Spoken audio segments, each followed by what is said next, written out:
महाबळेश्वरच्या आंबेनळी घाटात झालेल्या त्या काळजाचा थरकाप उडवणाऱ्या अपघातानं संपूर्ण सातारा जिल्हा अजूनही धक्क्यातून सावरलेला नाही।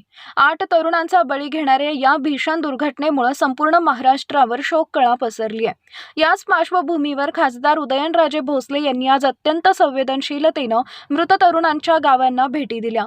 मर्डे येथील उत्कर्ष शिंगटे, प्रवीण शिंगटे, आसेगावचे महेश पवार, आदित्य साळुंखे, रितेश लोखंडे, सुहास लोखंडे, अंश चव्हाण आणि खटावचे संदीप काटकर या 8ही जणांच्या कुटुंबियांची भेट घेऊन उदयनराजेंनी त्यांचं सांत्वन केले। दरीत कोसळलेल्या या स्कॉर्पिओनं 8 हसती खेळती घरं उद्ध्वस्त केली। उदयनराजेंनी यावेळी कुटुंबातील सदस्यांचे अश्रू पुसत एक अत्यंत भावनिक शब्द दिला। उदयनराजे म्हणाले की मी त्यांच्या मुलाची किंवा भावाची जागा कधीच भरून काढू शकत नाही, मात्र एक मुलगा आणि भाऊ या नात्यानं मी या कुटुंबाच्या पाठीशी सदैव खंबीरपणे उभा राहीन।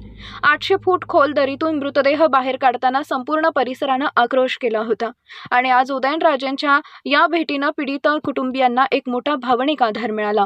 शिवशाही न्यूज प्रतिनिधी शुभम कोदे, सातारा।